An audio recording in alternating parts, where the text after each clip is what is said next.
Pagi semuanya.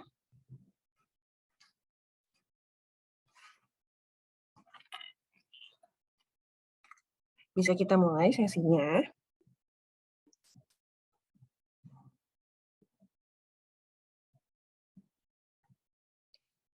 Kita mulai aja ya. Nah, jadi pagi semuanya. Jadi perkenalan dulu, nama saya Natalia Mantara. Saya adalah Head of Program di Information System Program untuk Kembang Desain dan Alam Sutra. Jadi hari ini sesuai dengan bukan undangan kali ya, event yang kalian daftar itu adalah judulnya Ask Me Anything buat kalian yang bakal ngambil skripsi ataupun pretesis, jadi ngambil tesis ataupun pretesis untuk nanti di semester genap di Februari 2023 nanti mulainya. Nah, khusus buat kalian yang rencananya pengen ngambil di jalur riset. Nah, jadi kalian kalau punya pertanyaan, boleh disiapin pertanyaannya. Jadi nanti habis saya jelasin sedikit tentang skripsi riset itu seperti apa, kalian boleh langsung nanya pertanyaan yang pengen kalian tanyain, yang kalian masih kayak ngerasa ragu-ragu tentang skripsi riset. Nah, terus kalau misalnya ada teman-teman yang lain yang nanti semester depan mau pretesis atau tesis riset juga boleh diundang join ke Zoom-nya biar bisa dengerin juga. Jadi kalian nggak perlu ngejelasin 2 kali nih ke teman-temannya. Jadi boleh di-invite teman-temannya yang lain buat mereka kalau mau dengerin juga. Jadi kalau skripsi riset itu harusnya kayak gimana sih gitu. Karena kalian kalau misalnya di genap nanti mau ambil pretesis maupun tesis di tanggal 15 Januari atau sebulan lah ya, sebulan 3 hari dari hari ini itu kalian udah harus kumpulin outline-nya. Jadi kan udah harus kumpulin ke kita, kamu mau kerjain skripsinya tentang apa sih gitu. Jadi secara garis besar tuh kamu udah punya bayangan gitu, skripsinya maunya kayak gimana. Jadi deadline-nya cuma tinggal sebulan lagi nih. Jadi kalau misalnya teman-temannya yang belum join boleh dikasih tahu, dikirimin link-nya, suruh join juga biar bisa sama-sama dengerin. Nah, sekarang saya mulai dulu ya. Kalau udah ada yang mau nanya, boleh.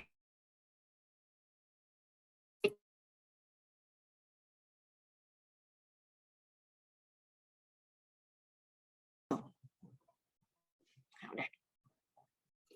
Saya jelasinnya singkat aja, nggak bakal lama-lama, jadi nanti kalian akan punya waktu untuk bisa bertanya lebih banyak gitu ya.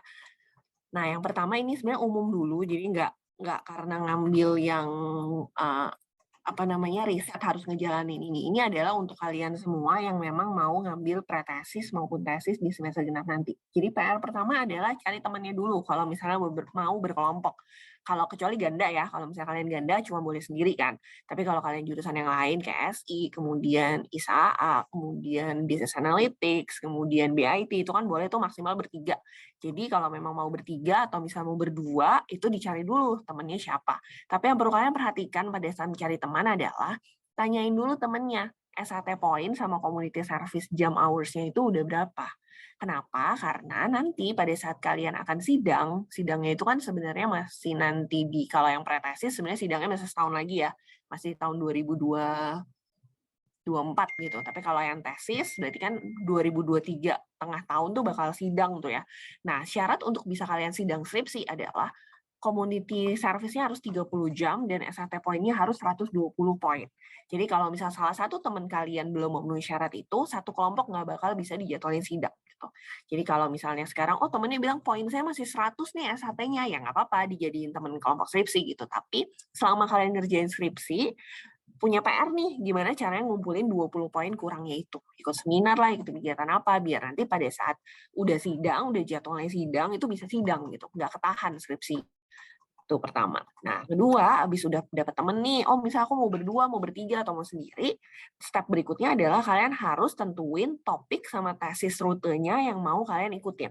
Panduannya itu bisa kalian download di sis-acid/download, di paling bawah itu ada tentang panduan untuk kalian tesis dan pretesis. Pokoknya di yang paling bawah deh di halaman itu. Nanti tinggal dibuka, di-download, bentuk filenya zip, di dalamnya ada 3 file. Nah, dibaca deh. Nah, satunya itu template outline-nya gitu. Jadi template outline ini tinggal kalian download, kalian buka, bentuknya udah Word, tinggal kalian ganti isinya. Formatnya nggak usah diganti lagi. Jadi benar-benar tinggal kalian isi aja. Gitu. Nah, kemudian habis kalian udah dapetin teman, kemudian kalian udah tentuin topik dan rute tesisnya, next step adalah ditulis outline-nya sesuai dengan format yang udah kita kasih. Nah, kalau udah beres, itu kalian upload di sis-acid, dicari menu judulnya tesis outline. Diklik aja ada menu tes outline, itu nanti kebuka sebuah aplikasi, kalian login pakai email Binus AC ID-nya kalian, yang biasa kalian pakai login ke Binus Maya. Nah, di Januari 2023. Jadi itu adalah deadline untuk kalian outline kalau kalian mau skripsinya digenap nanti di Februari 2023. Jadi tanggal 15 Januari itu deadline. Nah, kalau udah kalian upload, dicek secara berkala statusnya. Nanti statusnya ada apa aja, itu kalian baca di panduan, itu statusnya ada banyak banget dan ada penjelasannya di sana. Kalau status ini artinya apa, status ini artinya apa, kalian coba pelajarin, dicek aja setiap berkala statusnya udah sampai di mana. Karena nanti ada satu titik, mungkin kalian disuruh revisi. Jadi waktu outline-nya dikumpulin ke kami, itu kan akan direview. Kalau misalnya ada yang nggak sesuai, atau misalnya ini kayak topiknya nggak pas deh, ini kayaknya harus diganti di mana, gitu. Nah, itu kalian harus revisi, sampai nanti di-approve. Nah, itu adalah proses untuk pengumpulan outline-nya.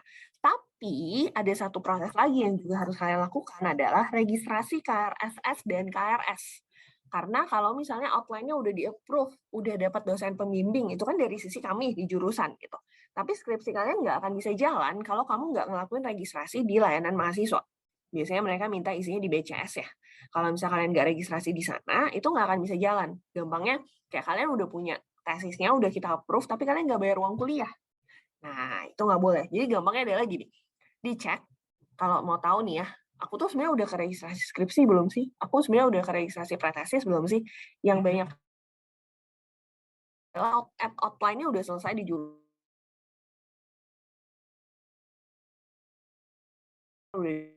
Nah, dicek aja kalian bayar uang kuliah untuk SKS skripsi nggak? Kalau misalnya kalian nggak bayar uang kuliah SKS skripsi buat semester depan, ya berarti kalian belum registrasi. Diurus ke layanan mahasiswa, ditanya gimana caranya saya bisa registrasi untuk pretesis dan tesis. Nah, untuk yang skripsinya itu tadi secara umum ya, maksudnya kalian mau ambil jalur apapun, mau ambil topik apapun, step ini harus kalian lakuin gitu. Nah, sekarang saya akan mulai spesifik untuk ke yang risetnya gitu. Kalau misalnya saya mau ngambil skripsinya itu adalah jalur research gitu, saya harus ngapain sih? Gitu. Nah, yang perlu kalian ketahui, skripsi untuk jalur research itu ada dua jalur. Jadi kita tuh kalau nanti kalian buka aplikasi untuk upload outline, itu ada dua hal yang harus kalian pilih. Pertama ada rute, yang kedua adalah topik. Ingat ya, jadi ada rute, ada topik. Jangan sampai salah pilih gitu. Karena kalian kalau mau skripsi riset, topik jangan pilih topik yang lain ya. Jadi kalau kalian mau skripsinya riset, topiknya jangan pilih yang lain. Di sana ada supply chain management lah, ada ERP, ada apa, jangan dipilih gitu. Nanti skripsinya nggak jadi skripsi riset gitu. Jadi kalau kalian mau skripsi riset, dari sisi topik, pilih topiknya adalah research. Nah, tapi ada risetnya ada dua macam. Ada yang researchnya kategori non-class, ada research yang kategorinya artikel ilmiah.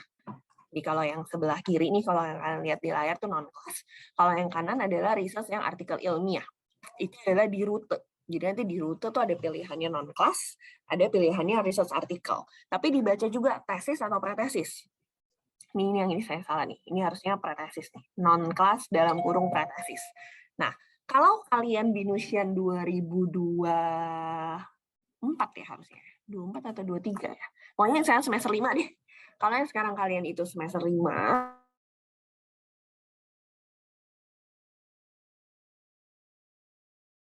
punya pretesis. Jalanin semester 6 tuh.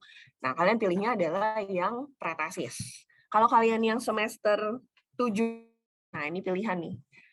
Tergantung skemanya kalian gimana. Kalau kemarin kalian udah sempat ikutan briefing, mungkin udah sempat tahu tuh kapan pilih pretesis dan kapan pilih tesis gitu. Nah, jangan sampai salah pilih ya antara tesis dan pretesis. Pokoknya kalau tesis itu 6 SKS, kalau pretesis 2 SKS. Nanti 4 SKS-nya di semester berikutnya lagi. Gitu. Jadi kayak skripsinya setahun 2 semester lah gitu.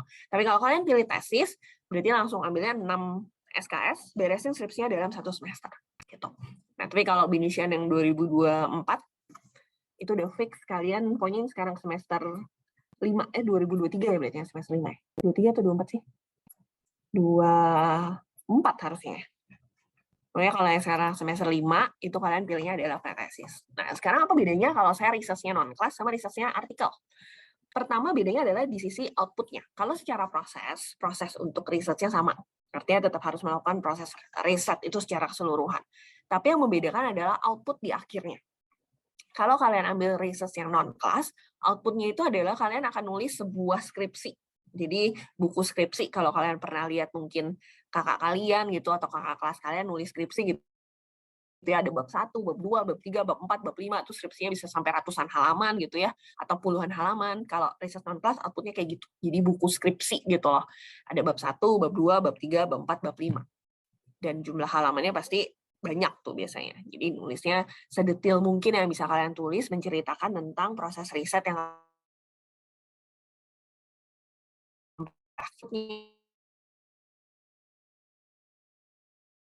adalah sebuah artikel submit ke sebuah jurnal atau ke sebuah conference. Jadi harus di-submit ke sebuah tempat lah gitu.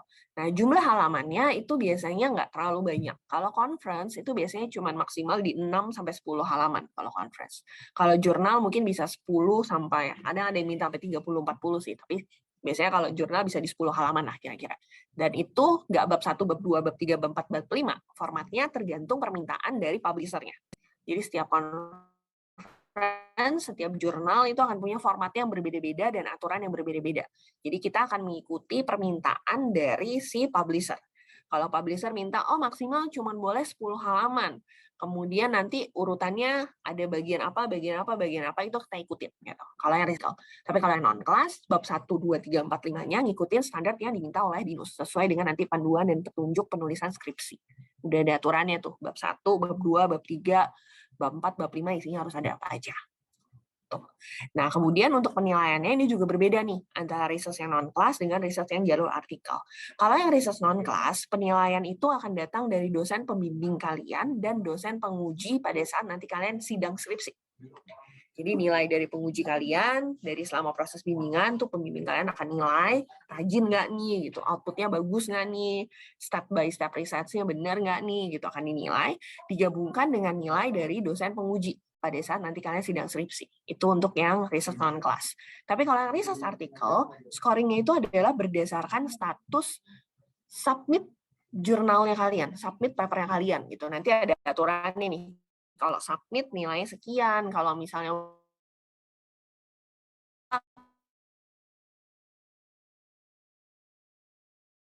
aturannya.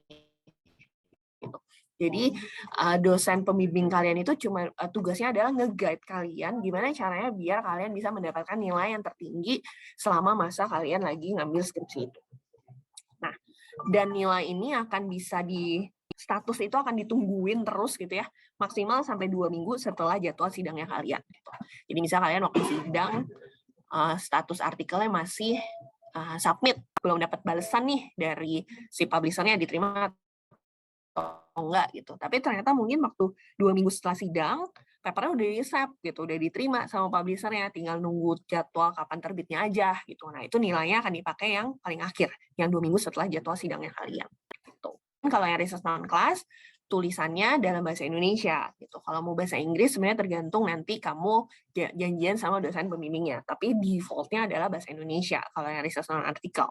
Tapi kalau yang research artikel, yang research non-class itu tulisnya dalam bahasa Indonesia, tapi kalau yang research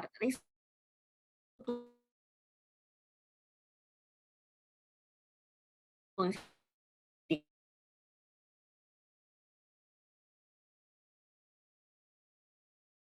disatikan di research artikel adalah pada saat kita akan mensubmit tulisan kalian gitu ya ke jurnal atau ke conference itu pasti harus bayar sama publisher-nya.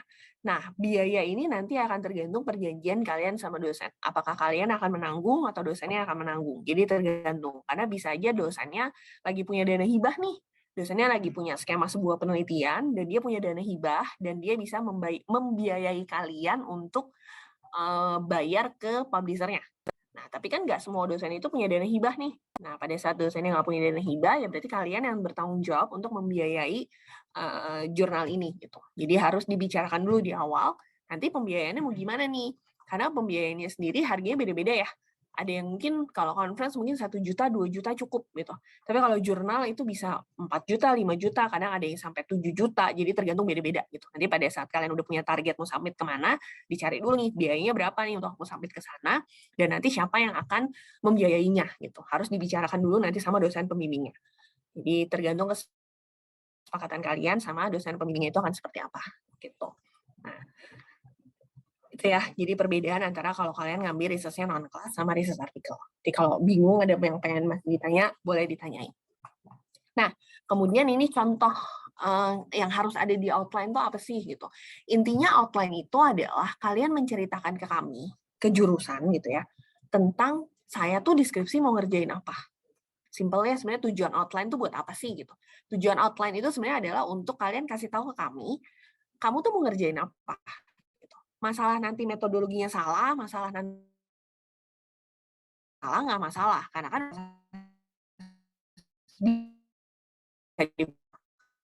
tapi yang penting adalah kamu bisa menceritakan dulu di awal, saya mau mengerjakan apa sih di skripsi ini?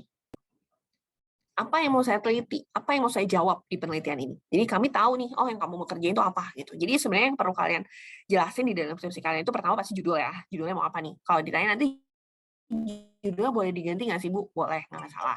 Jadi ini judul awal dulu aja yang kalian ajuin gitu. Kemudian latar belakang dari problems yang pengen kalian angkat. Habis itu pertanyaan atau masalah penelitiannya gitu. Kayak saya tuh pengen tahu sebenarnya ada nggak sih hubungan antara mahasiswa yang rajin masuk kelas onsite sama hasil ujian midterm-nya mereka misalnya. Itu kan adalah pertanyaan yang pengen kalian jawab tuh. Nah, next step-nya adalah cara ngejawab pertanyaannya caranya gimana? Itu adalah tentuin model penelitiannya. Jadi nanti model penelitiannya mau kayak gimana nih? Nah, habis itu objeknya. Kayak tadi contoh, oh mau tahu nih, ada nggak sih hubungan antara tingkat kehadiran mahasiswanya onsite sama nilai midterm-nya? Nah, itu kan objeknya udah tahu tuh. Nah, tentuin lagi respondennya siapa. Oh, maunya bisa anak sistem informasi yang semester 3 misalnya. Si binus yang semester 5 misalnya. Itu ditentuin dulu, dikasih nanti tuh orang-orang yang akan aku anggap menjadi respondenku tuh kriterianya seperti apa. Nah, kemudian kalau misalnya kalian menyebutkan nama perusahaan, nama brand gitu ya, misal nyebutin Tokopedia, Shopee, Blibli, atau apa lagi. Misalnya, pokoknya ada nama perusahaan atau nama brand, itu kalian harus dapat surat izin dari brand yang kalian tulis namanya. Kenapa? Karena kan nanti artikel kalian itu akan dipublish atau akan dimasukin ke perpus. Kalau ngambil yang non-kelas, berarti hasil skripsi kalian tuh bakal ada di perpus gitu. Kan nggak boleh ya, maksudnya kita nyantumin nama orang tapi kita nggak izin. Gitu. Biasanya kalian kayak simpel kalau lagi di kelas gitu ya, pengen sekelompok sama si A gitu, pasti kan kamu izin dulu dong sama si A, kamu mau nggak sekelompok sama saya gitu, kalau mau baru kamu tulis kan namanya. Ini juga sama gitu. Jadi pada saat kalian menuliskan sebuah brand di dalam judul skripsi kalian atau objek penelitiannya kalian, kalian harus dapat surat izin tertulis dari brand yang kalian sebut namanya. Karena itu kan akan menyangkut reputasi dia juga gitu hasil penelitiannya kalian gitu. Jadi mereka harus tahu bahwa ini saya lagi diteliti dan hasilnya nanti mungkin bisa dipublikasikan. Gitu. Jadi harus dapat izin. Nah, kemudian format outline-nya gimana, Bu? Gitu. Format outline-nya kalian tinggal download di sys-id/download. Itu di sana yang paling bawah tadi yang saya bilang ada file yang bisa di-download. Di dalamnya ada file zip. Nah, di dalamnya ada Word. Word-nya itu adalah format outline yang tinggal kalian isi aja. Gitu. Nah, kemudian kalian juga harus nyiapin nama calon dosen pembimbing 3 orang. Artinya ini cuma sebutin nama. Maksudnya kalian nggak perlu bisa gini, oh aku mau deh nanti dibimbing sama, saya mau masukin nama Bu Natalia, nama Pak Yohanes, sama namanya Bu Kadelina gitu misalnya. Nggak perlu kontak dosennya satu-satu untuk izin masukin namanya mereka di outline kalian gitu. Kalian masukin aja gitu. Nah, nanti tinggal kami dari jurusan akan mereview dosennya sesuai nggak ya sama topik yang kalian mau ajuin gitu. Terus dosennya udah bimbing berapa mahasiswa ya gitu. Karena tiap dosen kan punya batasan ya, boleh bimbing berapa judul gitu. Kalau udah penuh ya kalian nggak akan bisa dapet dosen yang kalian mau gitu. Jadi tips and trick-nya adalah submit proposalnya secepat mungkin biar itu bebannya masih pada kosong gitu. Kalau kalian submitnya di belakang kan dosennya kayak udah di-assign ke kelompok ini, kelompok ini, kelompok ini kan jatahnya makin berkurang gitu. Jadi di submit outline-nya secepat mungkin biar dosennya itu masih kosong-kosong gitu kira-kira. Jadi itu harus kalian tentuin gitu ya, dosen pembimbingnya. Tapi nggak perlu kayak kontakin dosennya satu-satu gitu. Kalian bisa lihat di website kita, itu ada menu faculty member, itu ada list nama-nama dosennya. Kalau misalnya kalian bingung mau milih dosen siapa, dilihatin aja di sana gitu. Nah, kecuali nanti kalau misal kalian ikut research-nya dosen gitu. Jadi misal dosennya nawarin kalian nih, misal siapa ya, Andrew deh gitu. Andrew, nih saya ada topik penelitian, kamu mau nggak? Boleh dong dijadiin skripsi gitu. Terus Andrew bilang, oh ya oke Bu gitu. Kalian tetap harus nulis outline. Nah, di outline itu kalian boleh kasih notes. Ini adalah topik penelitian dari dosen siapa gitu. Kasih notes di sana. Tapi nanti dosennya juga harus menghubungi kami untuk kasih tahu gitu. Kalau nanti Andrew tuh dapat topik penelitiannya dari saya ya, jadi nanti Andrew yang akan jadi bimbingannya saya gitu. Jadi dosennya juga harus kasih tahu ke kita gitu. Jadi kita tahu nih kalau memang Andrew tuh udah disetujui sama dosen ini untuk skripsi barengan gitu. Jangan sampai kalian doang gitu yang bilang, "Ya Bu, saya udah janjian sama dosen ini," gitu. Pas dosennya ditanya, "Enggak, saya nggak pernah kok janjian sama mahasiswa siapapun," gitu. Jadi dosennya juga harus info ke kita gitu. Nah, kemudian proses bimbingan itu bisa kalian mulai kalau misalnya nanti di aplikasi thesis outline itu statusnya udah ada di sini nih, advisor appointment letter printed. Jadi kalau udah ada di sini, kalian boleh mulai bimbingan sama dosen yang tercantum namanya di situ. Nah, jangan lupa kalau misalnya ternyata semester udah mulai nih, outline saya udah di-approve, udah nggak ada revisi, pokoknya emang udah diterima gitu. Tapi kok udah seminggu, 2 minggu, saya SPP-nya statusnya nggak berubah ke sini nih, advisor appointment letter printed, mentok di status yang advisor assignment complete. Nah, itu artinya salah satu teman kelompok kalian atau kalian sendiri belum menyelesaikan proses registrasi skripsi. Makanya statusnya ini nggak berubah. Kalau kondisinya seperti itu, kalian nanti bisa kontak nih, sesuai dengan kampus masing-masing. Kalau di Kemanggisan bisa kontak Bu Kadelina, kalau Alam Sutra bisa ke Bu Marisa, kalau di Bekasi bisa Bu Nuril. Gitu.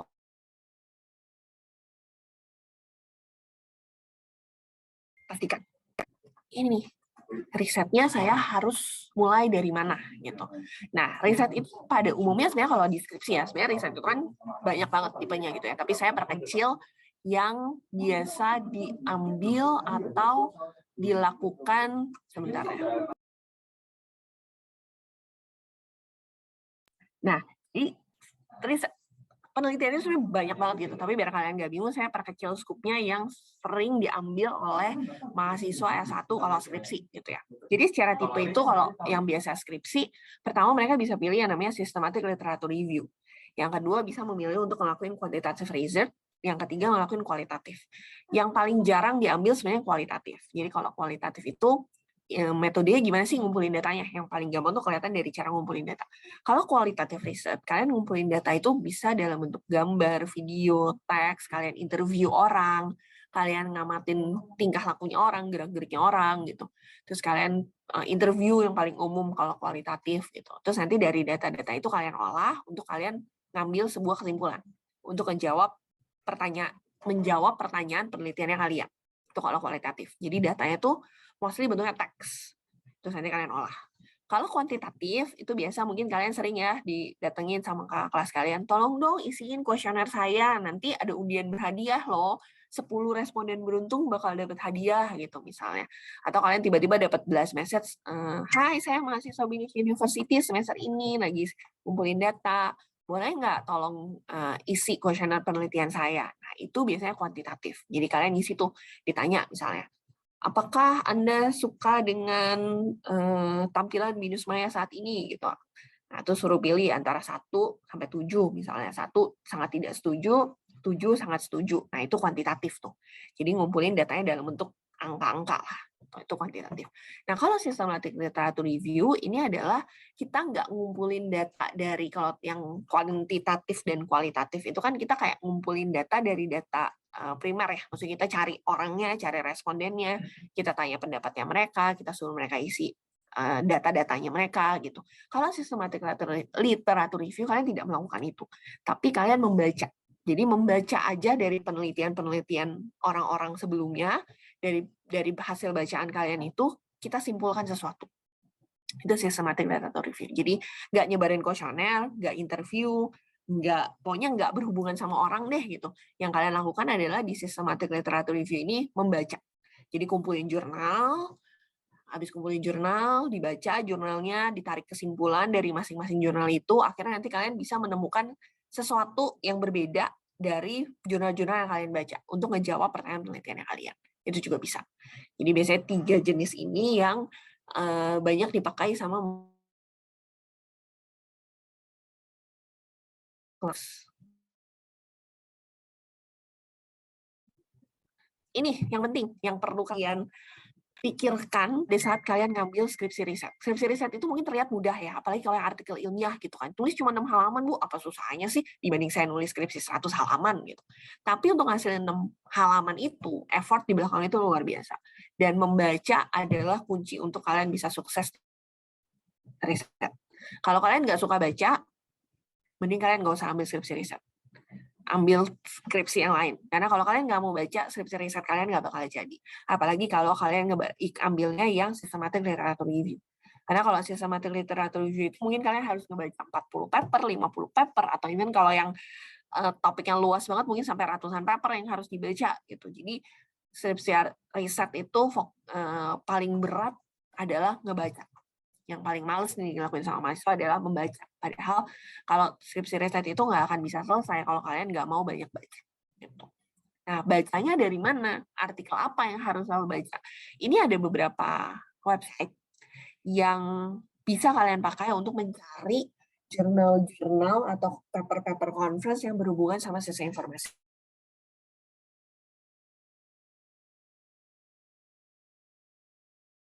Buka beberapa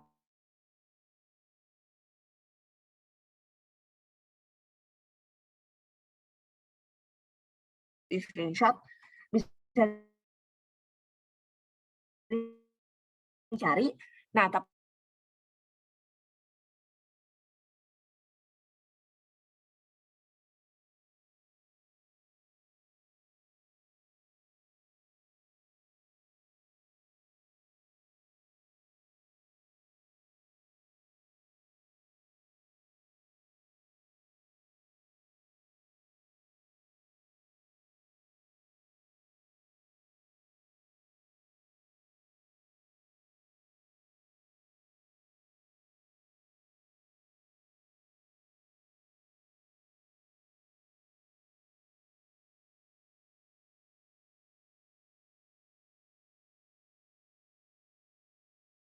maaf, internet saya putus ya. Saya matiin kamera aja ya. Tadi sampai di mana saya menjelaskannya? Sampai di yang link buat cari referensi. Oke.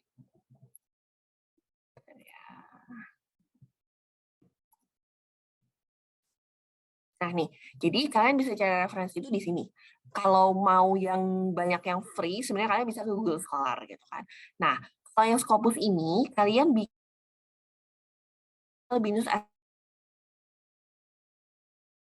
Jadi nanti kalian bisa mencari referensinya di sana gitu. Jadi kalau saya tunjukin bentar ya, biar nanti kalian nggak bingung. Bikin akunnya gimana nih gitu.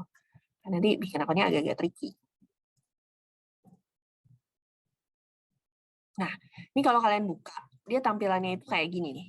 Jadi menunya cuma ada auto search sama searches. Kalau misalnya saya di auto search gitu ya, misal cari nama saya deh gitu ya.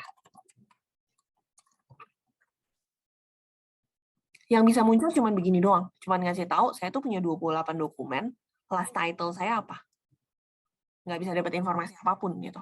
Kalau kalian tidak login, nggak bikin akun dulu gitu. Beda kalau kalian sudah bikin akun gitu. Kalau kalian udah bikin akun, saya ganti browser dulu bentar.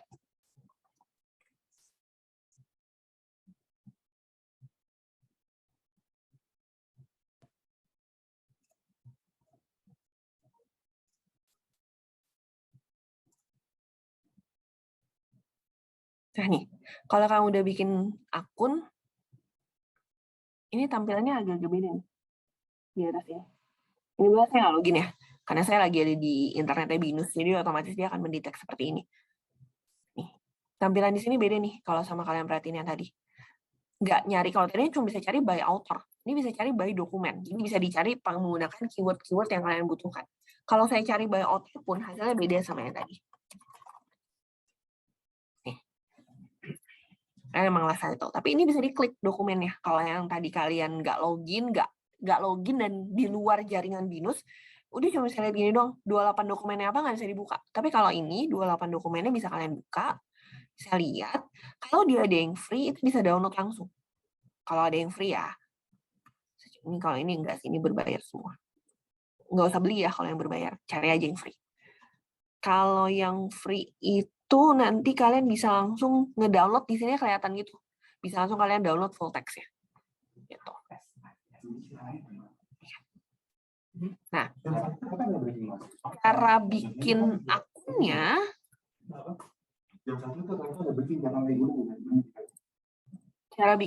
adalah kalian klik ini. Nanti kalau kalian coba buka scopus.com, klik yang kayak gambar apa nih? Gambar institusi ya. Ini diklik, terus cek akses.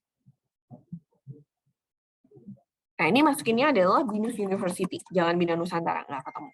BINUS University. Nanti itu masukin email BINUS ACID kalian. Terus nanti tinggal di continue aja, nanti di email kalian tuh bakal masuk sebuah email gitu, tinggal diikutin step by step-nya aja. Jadi nanti bisa kebuka. Nah, satu lagi sebenarnya kalian bisa ke isl.isnet.org. Nah, ini selama kalian ada di jaringannya BINUS, jadi kalau kalian lagi ke kampus, kalian login pakai wifi kampus, source yang ada di sini tuh bisa di-download secara gratis. Kalau dari rumah nggak bisa ya. Jadi kalian harus ke kampus, login connect ke wifi kampus, terus nanti kalian cari dokumen yang kalian mau, nanti kalian bisa download secara gratis dokumen-dokumennya. Nggak semua sih, tapi mostly kebanyakan bisa kalian download gitu. Kalau di rumah nggak bisa. Jadi coba dicek gitu. Itu adalah sumber-sumber kalian bisa dapetin literaturnya gitu dari mana gitu. Nah, cara nyarinya nanti kalian tinggal pakai ini nih. Gabungin antara and, or, not, pakai tanda kurung, buka kurung, petik-petik gitu untuk mencari. Misal aku mau cari tentang e-commerce gitu. Kan orang ada yang nulis electronic commerce, ada yang nulisnya e-commerce, ada yang e-strip commerce, itu kan beda-beda tuh. Nah, kalian gabungin aja pakai operator-operator ini untuk mencari dokumen yang memang kalian butuhkan gitu. Nah, pertanyaan penelitian next abis kalian cari sumber-sumber, kalian tuh bisa coba susun apa sih pertanyaan atau masalah penelitian yang pengen aku jawab gitu. Misalnya, apa ya yang mempengaruhi tadi misalnya? Apa ya faktor yang mempengaruhi mahasiswa suka datang perkuliahan secara onsite misalnya? Itu bisa jadi sebuah pertanyaan penelitian. Atau bisa apa sih faktor yang mempengaruhi orang itu pengen beli sebuah barang lewat e-commerce dibanding dia beli langsung ke toko misalnya. Nah, itu bisa jadi pertanyaan penelitian gitu. Jadi, kalian bisa susun pertanyaan yang pengen kalian jawab. Intinya itu, di pertanyaan penelitian. Biasanya bentuknya cuma kayak satu kalimat aja gitu. Nggak usah banyak-banyak. Karena semakin banyak pertanyaannya, berarti semakin banyak PR yang harus kalian kerjakan. Nah, abis itu kalian juga bisa cari-cari tentang model penelitian. Ini cuma beberapa aja ya, beberapa yang aku screenshot, tapi sebenarnya banyak yang lain. Nanti kalau kalian dapetin paper gitu ya, pengen tahu deh modelnya dia tuh kayak gimana, di scroll aja di bawah-bawah, dicari gambar-gambar yang kayak gini lah. Gitu. Nah, dari model ini nanti kalian akan bisa ngelanjutin penelitian kalian. Nah, di outline kalian coba dulu cari atau saranin kira-kira aku tuh pengen pakai model yang mana. Salah nggak apa-apa. Maksudnya gini, misal pertanyaannya kemana, modelnya kemana gitu. Ternyata kayak modelnya tidak bisa menjawab pertanyaan. Nggak saranin dulu aja di outline-nya kalian. Gitu. Karena kan nanti masih ada proses review ya. Nah, proses review itu nanti akan kasih tahu, ini kayaknya modelnya nggak pas deh, harusnya modelnya jangan kayak gini, atau modelnya pas tapi pertanyaannya aja diganti, gitu misalnya. Jadi, dibikin dulu aja outline-nya, salah nggak apa-apa, kuncinya itu. Nah, ini adalah beberapa model, jadi nanti kalau kalian baca penelitian, kalau bingung model penelitian tuh kayak gimana sih, Bu? Gitu. Jadi, di paper yang kalian download gitu ya, terus cari deh gambar-gambar yang kayak gini. Nah, ini adalah model penelitiannya dia, gitu. Nah, kemudian buat lingkup penelitiannya sendiri, kalau anak S1, contoh gini, aku dapat nih model yang gambar sebelah sini nih misal. Aku dapat nih dalam satu penelitian ini, kalau yang ini namanya UTAUT. Bisa dalam satu paper nih aku dapat nih orang neliti pakai ini. Nah, karena kalian masih S1, kalian boleh langsung pakai model ini, kalian terapkan di objek yang berbeda gitu. Jadi misal tadi dia meneliti tentang tadi tuh karena faktor yang mempengaruhi mahasiswa itu suka datang kuliah onsite. Tapi dia nelitinya di kampus di Amerika. Atau dia nelitinya di kampus di Indonesia tapi kampus negeri gitu misalnya. Nah, kalian boleh tuh pakai modelnya dia tapi kalian apply di kampusnya yang swasta misalnya. Atau simple misalnya tadinya dia lihatnya di jurusan IPA, kalian coba deh nelitinya di jurusan yang IPS. Nggak apa-apa kalau anak S1. Kalau nanti kalian udah kuliah S2, S3 itu nggak boleh gitu. Tapi kalau anak S1 itu nggak apa-apa. Atau misal contoh, dapat modelnya kayak gini nih. Tapi saya udah baca literatur lain, dia ada nambahin satu lagi nih, satu kotak lagi di sini. Tapi bukan dari penelitian yang sama gitu. Aku pengen coba tambahin deh satu kotak ini, itu boleh gitu. Jadi kalian membaca literatur lain, terus ada dia kayaknya variabelnya dia tambahin nih, aku pengen deh coba nambahin juga gitu ya. Ditambahin, nggak apa-apa, itu boleh gitu. Jadi kalian untuk skripsi S1 mainnya bukan menghasilkan gambar ini.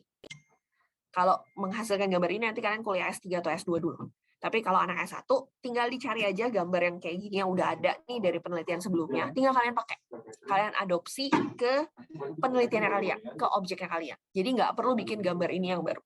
Itu yang perlu dipahami dulu sama kalian. Nah, terus tadi kan kalau tadi yang artikel ilmiah itu ada conference atau jurnal ya. Bedanya apa sih? Kalau conference, namanya konferensi, at the end setelah kalian submit, kalian harus melakukan sebuah presentasi. Kalau jurnal, nggak usah, submit aja, diterima ya udah selesai. Gitu.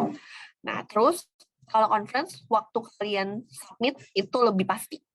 Kalau jurnal, lebih banyak ketidakpastian di sana. Nah, buat harga conference biasanya lebih murah, tapi ada biaya perjalanan. Kalau misalnya ternyata conference-nya harus on-site. Kalau jurnal, biasanya registrasinya bisa lebih mahal, tapi nggak ada biaya perjalanan, karena kalian tidak perlu melakukan presentasi. Nah, kalau conference, artikelnya itu ada tanggal-tanggal tertentu untuk submit. Kadang di masa kalian skripsi, belum tentu ada conference. Jadi kalau kondisinya kayak gitu, kalian cuma bisa submit ke jurnal, yang bisa sebenarnya disubmit kapanpun. Nah, ini adalah proses flow secara umum kalau kalian ngambil skripsi artikel ilmiah. Jadi setelah kalian selesai bimbingan sama dosen kalian nih, dosen pembimbingnya bilang, oh ya artikelnya udah oke nih, bisa disubmit. Nah, next step yang perlu kalian lakukan flow-nya adalah seperti ini. Kalian, jadi author, submit artikelnya ke conference atau jurnal, publisher atau penyelenggara conference jurnal itu akan melakukan review dari papernya kalian. Review itu berarti ada dua hasil nanti, diterima atau ditolak. Kalau ditolak, ya kalian submit lagi ke tempat lain. Tapi kalau diterima, berarti kalian harus melakukan revisi. Karena pasti akan ada proses revisi yang diminta, gitu ya. Perbaiki ini, perbaikin itu, gitu. Nah, selesai kalian revisi, balik lagi hasil revisinya ke si publisher-nya. Nah, nanti publisher-nya akan nge-review lagi nih, hasil reviewnya udah bisa saya terima belum ya, gitu. Kalau belum bisa diterima, ya kalian revisi lagi.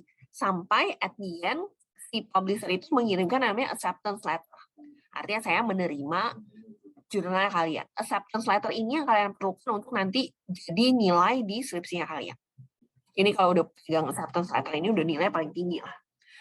Nah, habis itu pasti kan ada pembayaran dong. Kayak tadi saya bilang ada biaya nih. Setelah dapat acceptance letter itu baru proses pembayaran dilakukan.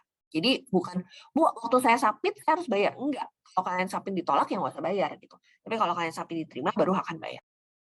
Bisa conference, next step terakhirnya adalah harus melakukan presentasi. Kalau jurnal udah stop sampai di sini. Tapi kalau conference ada tambahin yang di sini. Nah, yang perlu kalian perhatikan lagi adalah kalau conference kalian bertanggung jawab. Artinya gini, skripsi kalian mungkin selesai di bulan Juni lah, let's say. Udah keterima di bulan Juni, udah sidang di bulan Juni gitu. Tapi conference-nya masih bulan November. Nah, itu masih tanggung jawab kalian melakukan presentasinya ya. Jangan, saya udah lulus di bulan Juni, ya udah nanti conference-nya November, saya nggak usah presentasi. Itu nggak boleh. Kalian tetap harus menyelesaikan tanggung jawabnya kalian sampai selesai.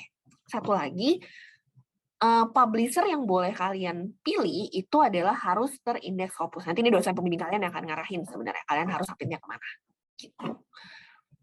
Nah, ini ada beberapa aplikasi yang perlu kalian mungkin boleh diinstal dari sekarang, terutama yang Mendeley. Mendeley ini adalah untuk referencing apps gitu. Jadi nanti kalian bisa bikin daftar pustaka, bisa bikin daftar, ya benar bisa bikin daftar pustaka otomatis dari sini.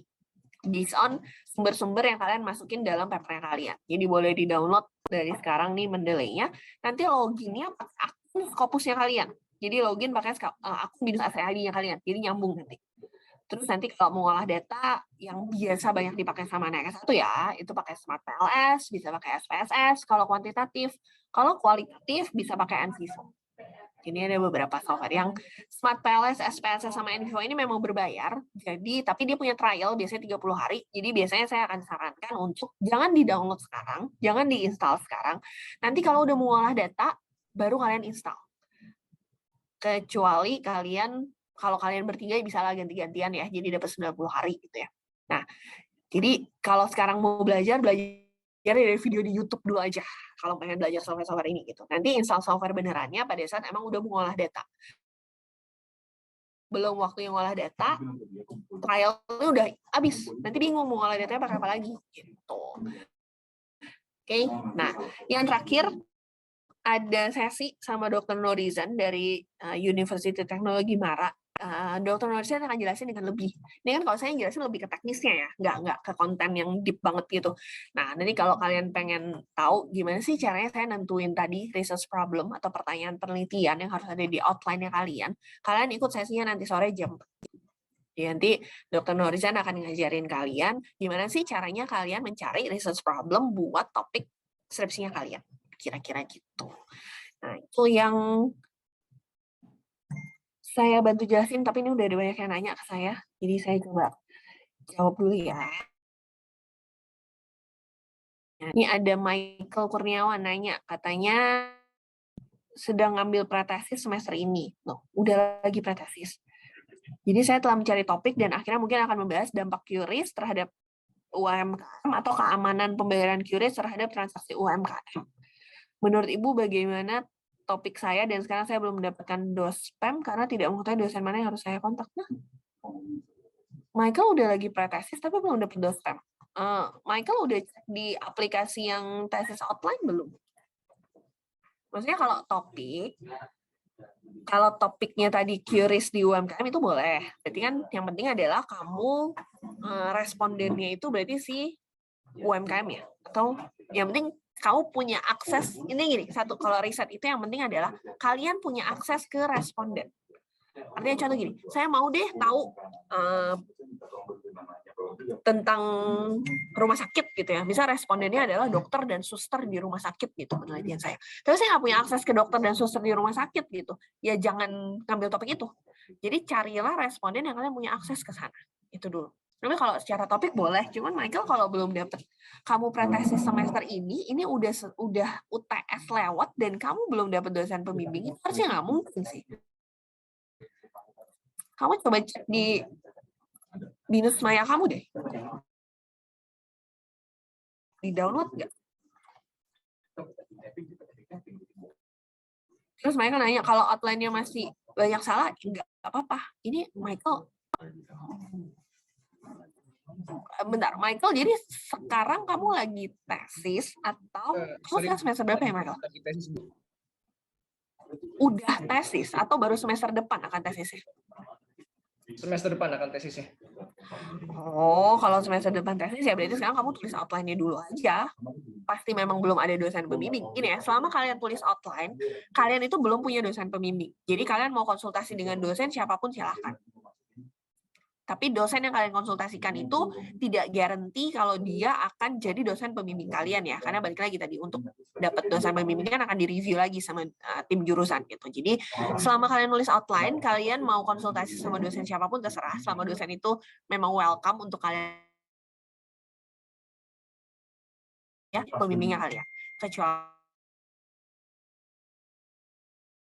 saya mau ngebimbing mahasiswa ini ya.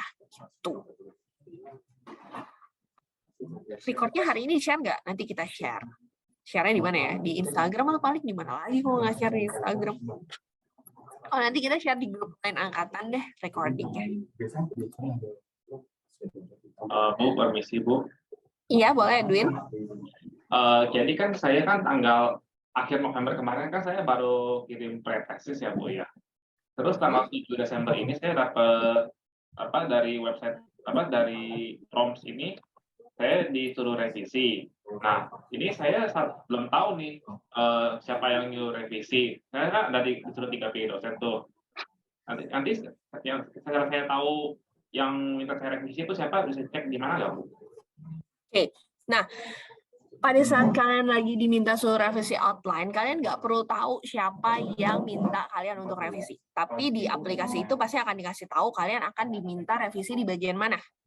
Karena nanti pada saat kalian akan revisi, nanti yang ngecek itu adalah balik lagi ke dosen pertama yang outline-nya kalian. Jadi ikutin aja di file-nya itu atau di file-nya atau di notes-nya itu pasti dikasih tahu tuh kamu harus revisi di bagian mana. Nah, ikutin aja notes yang diminta untuk revisi itu terus submit balik lagi ke aplikasinya.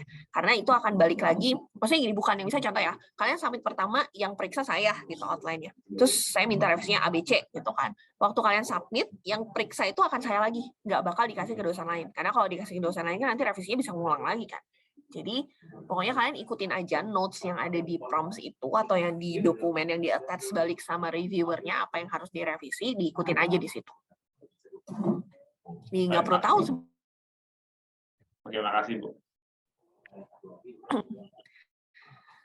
Ada lagi yang mau nanya? Ayo, kan sesinya dibikin buat kalian bisa nanya nih. Jadi bertanyalah. Siapa yang mau nanya? Yang mau nanya langsung open mic aja terus ngomong atau mau raise hand dulu ya nggak apa-apa. Ayo dong. Bu, terus satu lagi cari. Silakan Michael. Ini Michael atau Fauzan yang ngomong ya? Fauzan Bu. Oke, Fauzan. Silakan Fauzan. Jadi saya baru akhir semester ini saya baru semester 7 dan lagi magang dan kan udah harus masukin outline ya untuk semester Februari. Nah, saya saya sebenarnya udah masukin outline dari bulan kemarin dan sampai sekarang itu masih di review. Ini emang masih nunggu atau baru di reviewnya lagi pas masuk semester 8, Bu? Enggak, masih lagi di review dong. Tapi kamu nggak salah aplikasi kan? Bener kan? Uploadnya di yang di menu tesis outline itu. Iya, SIS. Nah, ya udah, ditungguin aja kalau misalnya kamu udah submit.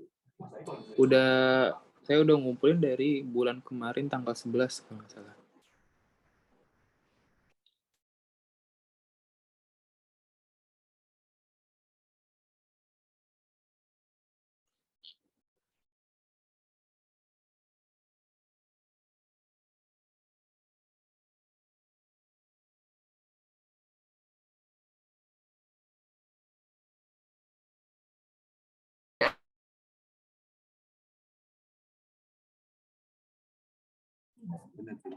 Nah, ada yang nanya. Ini pertama nanya, permisi Bu, saya ingin memastikan jika saya memilih SLR dan objek penelitian bukan sebuah perusahaan, berarti saya tidak membutuhkan surat izin penelitian. Oke. Nah, kalau kalian tidak menyebutkan kalau systematic literature review itu kalian sama sekali tidak pakai perusahaan ya, karena kalian contoh gini, SLR itu contohnya, aku pengen tahu deh dari orang-orang yang pernah tulis nih ya, contoh ya penelitian yang saya lakukan, saya itu ngelakuin penelitian tentang gamification learning gitu. Jadi saya pengen tahu deh apa sih dari semua orang yang sudah pernah melakukan penelitian tentang gamifikasi gitu ya, sebenarnya faktor apa yang mempengaruhi student itu akhirnya mood belajarnya meningkat atau hasil pembelajarannya akhirnya meningkat gitu. Setelah si dosen-dosennya menerapkan gamifikasi di pembelajarannya gitu kan. Nah itu tuh saya nggak nanya ke student, saya nggak nanya ke dosen, tapi saya ngebaca dari penelitian-penelitian yang pernah dilakuin sama orang. Jadi misalnya saya pengen tahunya itu skupnya batasin dulu nih, gamifikasinya misalnya untuk anak SMA misalnya ya. Ya udah saya cari tuh penelitian-penelitian tentang orang pernah nulis apa sih tentang gamifikasi pembelajaran di SMA gitu ya. Saya bacain tuh. Oh ternyata di penelitian pertama dia bilang yang bikin studentnya itu moodnya ningkat karena dikasih poin tambahan. Ada juga yang gara-gara studentnya itu bisa belajar sambil bermain, jadi dia happy. Ada yang bilang, oh gara-gara misalnya dikasih badges, terus badgesnya bisa ditaruh di sosial medianya mereka, jadi mereka bisa pamer ke teman-temannya. Itu adalah bukan hasil saya nanya, gitu. Tapi saya membaca dari penelitian-penelitian yang sudah pernah orang lakukan, dan mereka tulis. Jadi mereka tulis sebelumnya tuh. Nah itu adalah systematic literature review. Jadi kalau kalian itu pasti nggak pakai perusahaan. Dan kalau nggak ada perusahaan, pasti nggak perlu surat izin. Jadi selama tidak menulis perusahaan apapun di dalam skripsi kalian nggak perlu ada punya surat izin. Gitu. Siska, Bu mau nanya dong, kalau ada perubahan model pada outline dengan pada saat tesis, tapi topiknya sama, boleh, nggak apa-apa. Jadi misal outline-nya kalian bilang mau pakai UTAUT gitu ya, tapi ternyata setelah bimbingan sama dosen, makanya tadi saya bilang kan, intinya yang kalian tulis di outline itu adalah secara garis besar yang mau kalian lakukan. Nanti pada saat kalian bimbingan sama dosen pembimbing kalian, mungkin ada perubahan, mungkin banget. Berubahnya bisa 360 derajat, 180 derajat, mungkin banget gitu. Jadi nggak masalah kalau misalnya ternyata nanti modelnya berubah di skripsi kalian. Even judulnya berubah, itu juga nggak masalah gitu. Karena mungkin setelah discuss ketemu dosen pembimbing gitu ya kan, ketemunya lebih intens gitu, terus dosennya ternyata menemukan kayaknya ini lebih bagus deh gitu dibanding yang kalian tulis di outline. Sama-sama riset gitu, tapi ini topiknya tuh lebih zaman now banget nih gitu. Ganti ya gitu, sekalian agree ganti, nggak masalah gitu. Jadi sebenarnya selama yang kalian topiknya tetap sama, isi detailnya mau berganti itu nggak masalah kok, boleh. Maaf, saya boleh bertanya.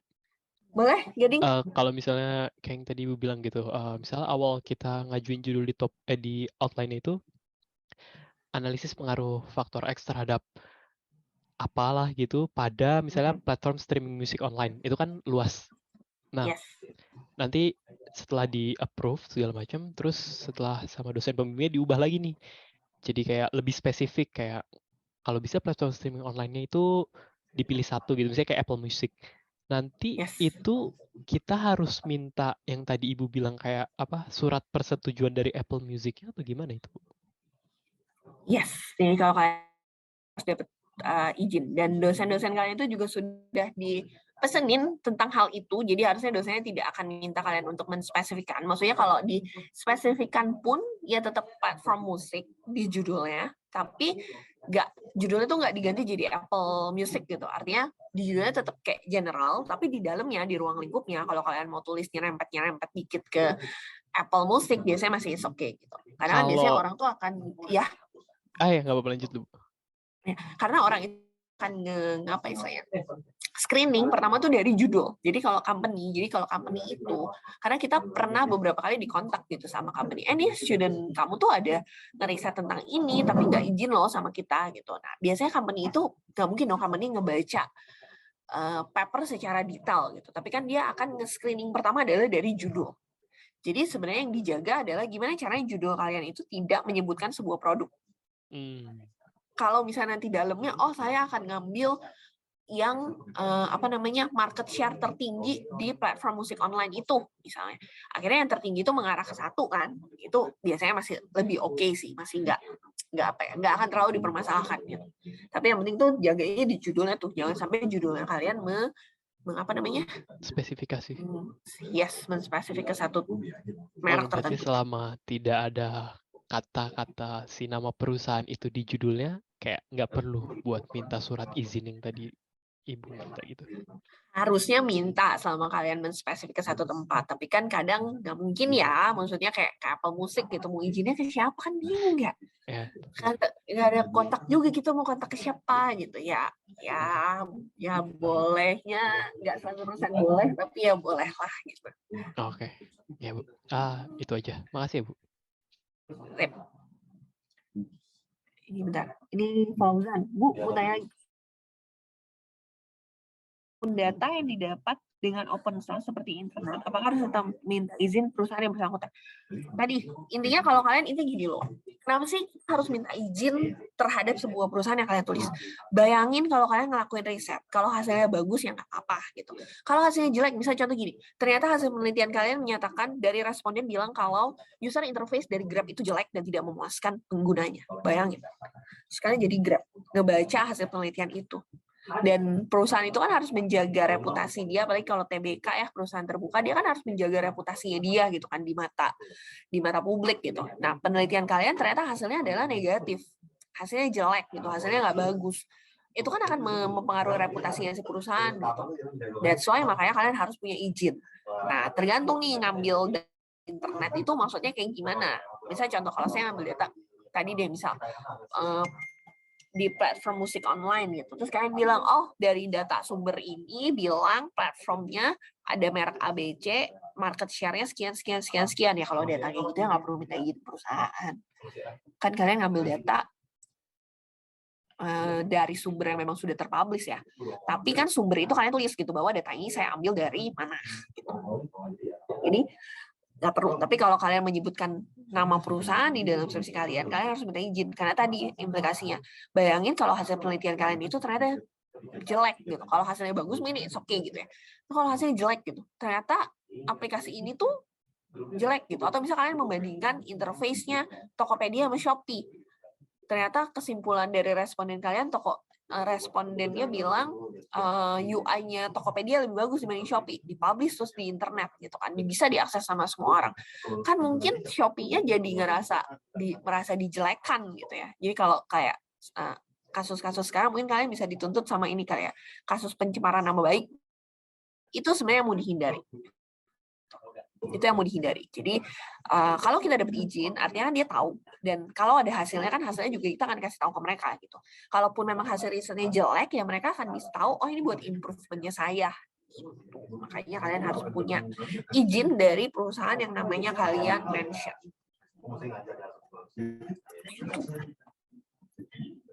Ada lagi yang mau bertanya? Jangan. Semoga lebih jelas ya, nggak bingung-bingung lagi. Tapi intinya itu ya, tanggal 15 harus kumpulin outline. Tapi jangan lupa, registrasi KRSS ataupun KRS itu juga tetap harus dilakukan. Karena kalau outline-nya diterima, tapi kalian nggak registrasi, itu kalian juga nggak akan bisa mulai skripsi kalian. Even skripsinya udah jadi, Bu, gitu. Tapi saya lupa nggak registrasi, gitu. Saya nggak tahu ternyata harus registrasi, ya tetap nggak bisa, gitu. Tetap nggak bisa dikumpulin skripsi kalian gitu. Jadi tetap harus registrasi KRS dan KRSS ya. Begitu juga kalian udah registrasi KRS KRSS nih, udah bayar ke BINUS, tapi kalian nggak bikin outline, itu juga kalian nggak akan bisa skripsi ya. Jadi dua-duanya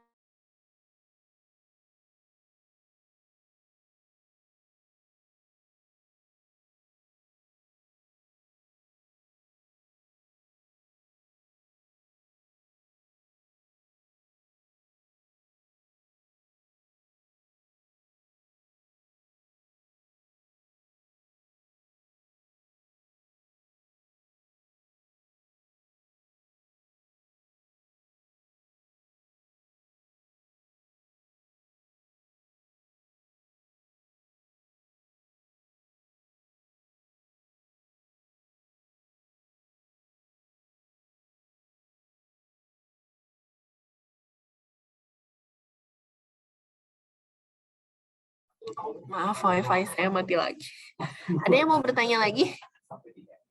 Oh nih, Bu, ketika outline sudah diterima, tapi setelah itu surat izin nama brand tidak diterima, gimana ya Bu? Ya kamu ganti skripsi objeknya. Simpelnya gini loh, teman tidak bisa kayak tadi saya nanya Gilang, Gading nanya gitu kan, mau platform streaming online gitu, bikin general aja nggak apa-apa, nggak usah sebutin satu nama. Jadi kalau mau e-commerce gitu, ya e-commerce secara general aja, nggak perlu spesifik ke satu merek e-commerce gitu. Jadi nggak apa-apa. Kalau misalnya izinnya tidak diterima ya kamu ganti, biar nggak usah pakai brand itu, kamu gantinya jadi general aja, nggak dispesifikin ke satu brand gitu. Nggak apa-apa kok.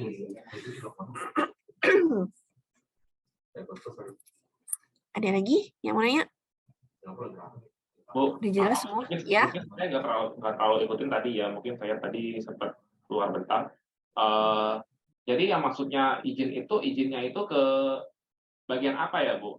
Misalnya itu terhadap penelitian kayak responden gitu, atau terhadap apa yang mau saya teliti ke orang-orang gitu? Izinnya adalah ke perusahaannya. Jadi kalau misalnya kamu bilang nih, aku mau meneliti tentang Grab atau tentang Gojek gitu ya, atau tentang Go gitu. Ya kamu izinnya ke mereka. Ke Grab-nya, ke Gotonya gitu, menyatakan bahwa saya nanti mau membuat perusahaan kamu itu jadi objek penelitian saya ya. Jelasin tuh mau risetnya tentang apa. Simpel misalnya contoh gini deh, mau neliti tentang BINUS Maya. Nah, berarti kan harus izinnya ke BINUS. Karena kan yang punya aplikasi itu BINUS kan. Nah, kamu izin ke BINUS bahwa saya tuh mau melakukan penelitian tentang BINUS Maya. BINUS Maya mau saya apain nih? Penelitiannya mau tentang apa? Nanti respondennya siapa? Nah, itu kamu izinnya ke BINUS. Gitu. Jadi yang punya aplikasi itu siapa, izin ke aplikasi yang mau kalian teliti. Simpelnya gitu. bukan ke respondennya. Respondennya mah kalau dia udah mau ngisi, ya berarti kan dia udah bersedia menjadi responden kamu gitu ya, nggak perlu minta izin sama respondennya. Tapi minta izinnya adalah sama perusahaannya. Nah, jadi kalau misalnya ini emang bukan misalnya sih, tapi emang lagi saya kerjain. Jadi saya mau topiknya itu tentang meneliti sistem operasi dari Windows gitu ya. Jadi saya mesti izin ke Microsoft juga gitu, Bu. Harusnya iya. Kecuali itu open source ya. Kalau misalnya mau meneliti sesuatu yang open source, itu kalian nggak perlu minta izin. Karena kan itu open source punya ya. Tapi kalau misalnya open source nggak usah. Kalau open source. Terima kasih, Bu.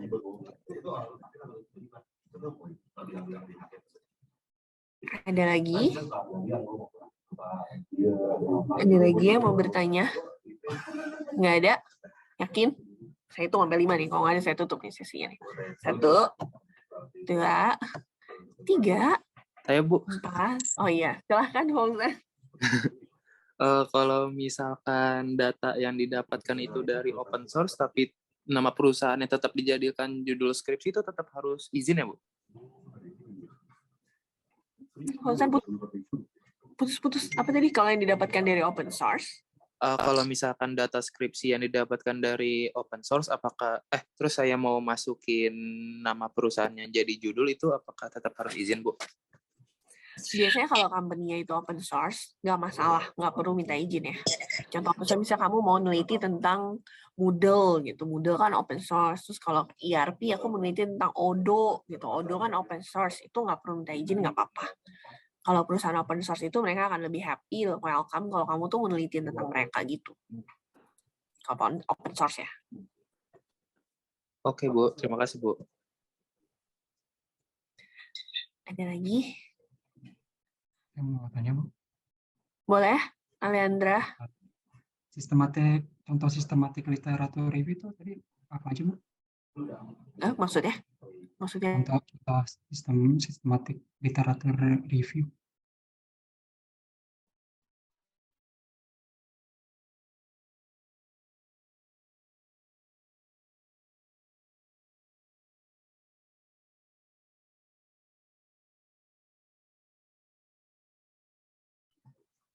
Saya yang putus apa?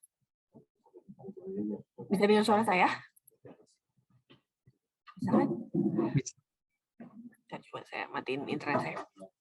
Alejandra, maksudnya sistematik literatur review apa aja tuh gimana ya? Contohnya gimana? Contohnya, misalnya gini ya, yang tadi aku cerita. Jadi misalnya gini, saya mau tahu kalau saya tadi apa tadi saya sebenarnya apa ya, lupa kan saya.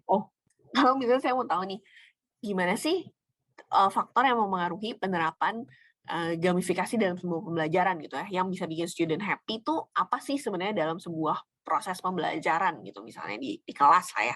Nah, tapi saya nggak mau nanya student, saya nggak mau nanya dosen, saya nggak mau nanya ke rektor universitas misalnya, tapi saya mau baca aja deh dari penelitian-penelitian yang pernah dilakukan sama orang-orang sebelumnya tentang dia tuh pernah ngelakuin usaha apa sih untuk bikin studentnya di kelas lebih happy gitu misalnya. Itu kamu baca tuh semua paper-paper penelitian yang berhubungan dengan itu.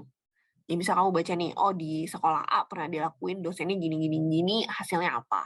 Di sekolah B dosennya ngelakuin apa, hasilnya apa. Sekolah C dosennya ngapain, terus ngelakuin apa gitu kan. Nah,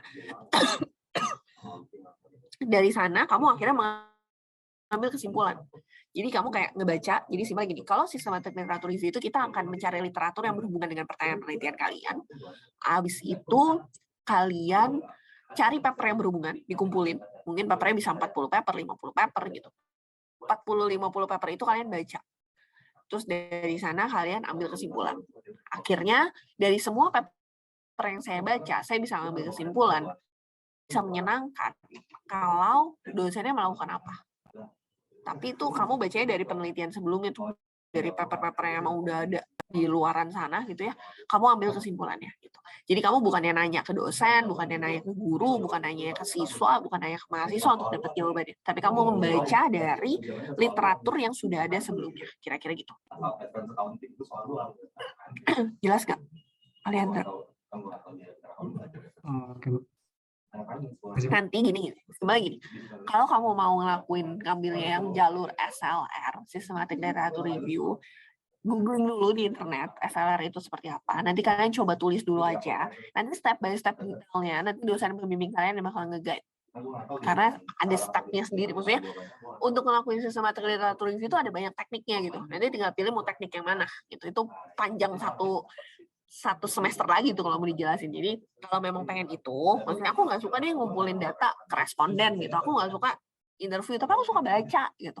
Nggak apa-apa, kamu ambil yang jalur Systematic Literature Review itu, nanti tinggal bahas lagi sama dosen pembimbing kamu, detailnya mau pakai teknik yang mana gitu. Karena kayak teknik SLR itu ada banyak gitu. Nanti tinggal pilih mau pakai yang mana. Gitu. Oke, Bu. Saya juga ada satu pertanyaan lagi. Boleh? Bedanya artikel ilmiah, itu kan artikel ilmiah itu jalur ya, Bu. Jadi ada jalur skripsi, ada jalur artikel ilmiah itu jalur. Jadi jalur itu ada non-class, internship 3+1, atau artikel ilmiah. Oke. Bedanya artikel ilmiah sama topik IAS research? Nah, itu another thing lagi. Jadi kamu harus pilih dua hal, rute sama topik. Jadi rute itu pilihannya ada 3. Ada non-class, ada internship 3+1, sama ada research artikel. Nah, itu ada banyak banget pilihannya di sana. Tapi kalau kamu mau riset, topiknya itu kamu pilih yang research. Ada tuh topik 1, memang topiknya adalah research. Nah, rutenya kamu tinggal pilih nih, mau rute yang mana? Non-class, kalau yang non-class kan berarti nulis skripsi itu bab 1 sampai bab 5, atau mau yang jalur nulis artikel. Yang tadi cuma nulisnya 6 halaman tapi harus dipublish. Harus sampai keterima. Kalau mau dapat A tuh harus keterima. Kalau nggak keterima tuh nilainya turun 1 grade lah ini. Jadi kalau sampai keterima tuh nilai udah A. Tanpa sidang. Maksudnya sidang, tapi di sidang itu tidak mempengaruhi nilai gitu. Selama kamu udah diterima ya udah gitu, kamu akan dapat A. Nah, kalau yang research non-class, ya itu kamu harus nulis tuh skripsi bab 1 sampai bab 5, bimbing dan pada saat sidang nanti gitu. Jadi topiknya tetap riset. Jangan pilih topik yang lain kalau kalian mau skripsi research ya. Kalau kalian mau skripsi research, pilih topiknya research. Rutenya ada 2 pilihan yang bisa kalian pilih, non-class atau research artikel. Jangan sampai salah. Karena kalau kalian buka aplikasinya, topik tuh ada banyak banget gitu. Tapi topik yang kalian pilih itu adalah riset, rutenya non-class atau research artikel. Gitu. Jangan sampai salah ya. Jangan sampai salah pilih. Nah, itu dipikirkan dulu. Kalau SLR berarti kamu pilihnya tetap riset kan. Itu kan tipe risetnya. Ya tetap sama. Kamu pilih topiknya riset. Terus jalurnya juga kalian pilih. Kamu pilih mau yang non-class atau mau yang research artikel. SLR itu kan cara. SLR itu kan cara kamu ngelakuin risetnya. Mau riset dengan cara apa nih? Salah satu caranya adalah SLR tadi. Gitu. Oke, terima kasih, Bu. Yuk. Ada lagi yang mau bertanya? Bu, saya mau tanya. Oke. Nalo. Siapa dulu nih? James apa Kevin? Kevin dulu aja, Bu. Kevin dulu, ya udah, Kevin. Oke. Mohon maaf, tadi saya join Zoom-nya terlambat. Jadi kalau udah dijelasin, mohon maaf. Untuk pengajuan izin ke perusahaan itu, Bu, ya, yang dijadikan judul skripsi, harus dilakukan sebelum tesis outline dibuat atau nggak masalah setelah tesis outline? Setelah sebenarnya nggak masalah, tapi yang penting pada saat skripsi kamu itu dikumpulkan, kamu sudah memegang izin itu. Oke, baik. Kalau kamu bisa pegang di awal kan sebenarnya lebih aman ya. Maksudnya kamu menjalankannya dengan tenang gitu. Tapi kalau bisa di awal belum bisa dapat, yang penting selama sebelum dikumpulin kamu udah pegang surat itu. Itu berarti sampai pengumpulan skripsi ya, Bu? Yes. Misalkan kita udah melakukan penelitian ke perusahaan itu, Bu, dan kita masih proses pengajuan izin dan ternyata di pertengahan ditolak, gimana, Bu? Apakah bisa mengganti judul? Nah, ganti judul bisa, cuman berarti kamu udah buang waktu setengah semester toh. Nah, makanya lebih aman ya di awal kamu udah pegang izinnya gitu. Kalau misalkan diganti judulnya jadi misalkan hanya menyebutkan platform musik gitu, Bu. Bisa. Nggak apa-apa, selama kamu tidak nyebutin merek ya. Iya. Selama kamu nggak sebutin merek mah nggak apa-apa. Oke, baik Bu. James, silakan James. Siap, oke, baik. Saya mau nanya mengenai itu, kalau misalkan sidang itu sendiri-sendiri atau tetap berkelompok ya? Sidang itu berkelompok, tapi ditanyanya sendiri-sendiri. Apa sih? Ditanya gantian gitu. Maksudnya, Oke, jadi tetap jadi kalau kamu kayak di sama Zoom, ya? kayak teman kamu tuh ditaruh di breakout room dulu, kamu cuma di ruangan main room bersama dengan dosen pengujinya, kamu sendiri oke. gitu. Nanti kamu selesai gantian tuh teman kamu masuk, kamunya di breakout room gitu. Oke, itu penilaiannya tetap sendiri-sendiri berarti ya? Sendiri-sendiri. Oke, siap. Makasih Bu. Nilai skripsi itu biar berkelompok, nilai tetap individu ya teman-teman semua.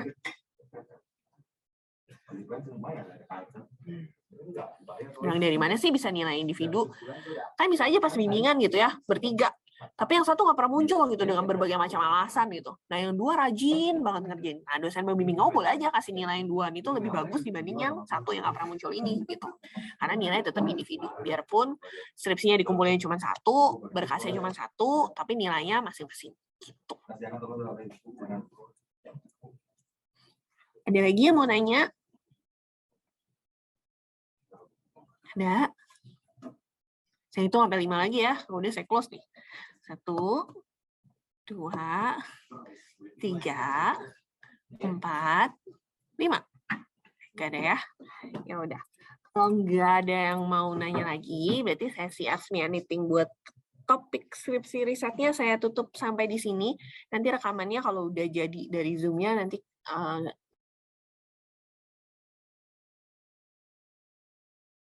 angkatan kalian, jadi nanti bisa kalian download bisa. Terus terima kasih teman-teman yang udah ngeluangin waktunya. Sukses buat pretesis dan tesisnya. Siang semuanya, thank you.